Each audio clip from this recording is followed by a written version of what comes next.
What kind of things happen in a humanistic classroom? Number one, active learning strategies.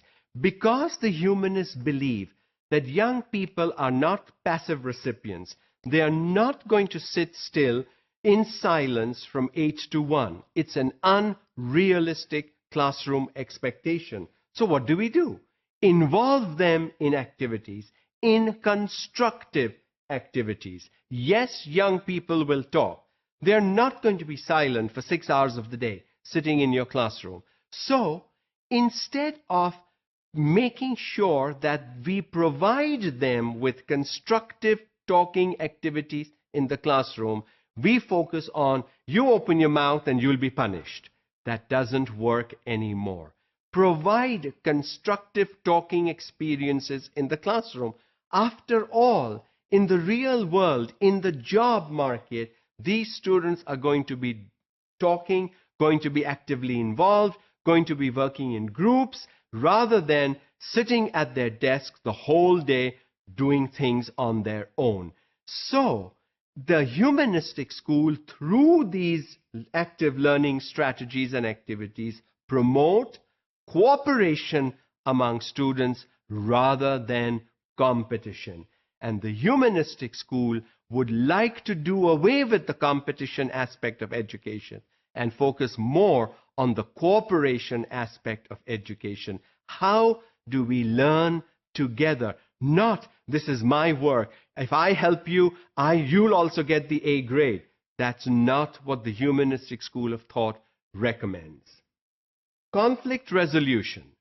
Where 2-3 people come together, there is bound to be conflict. And in our classrooms, we have 30, 40, 60 people.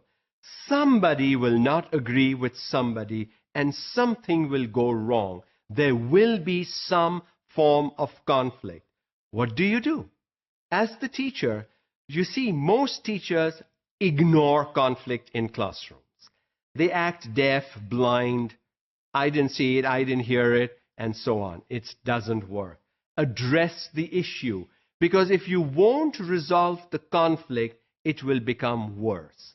You want to resolve the conflict, and young people have to learn that yes, in a group, everybody won't agree. We will not all be yes, yes, yes, yes all the time. There will be a no, and when you hear a no, you do not need to react. What do you do when you hear something you don't want to hear, or you see something that you don't want to see, or you do something that you didn't really want to do?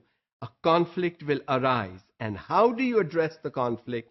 How do you resolve the conflict? How does the teacher help young people to negotiate, to compromise, to come to an understanding that we are one class? And because we are one class, we must learn how to survive together. Some can't float and swim and the rest sink. That is not what a good group does. A good group allows the sinkers even to rise up and float with them. And that is what a good humanistic teacher would like to do in the classroom. Make sure that all students are on the same page, moving together in a synchronized, harmonious manner so that class activities and assignments can go on as planned. Incorporating the whole class. They take the class as one big social group. They don't see the class as individual students. This class is one social group and it must move together. And how the teacher does that depends obviously on the teacher's experiences, the teacher's qualification, what the teacher has learned or not learned.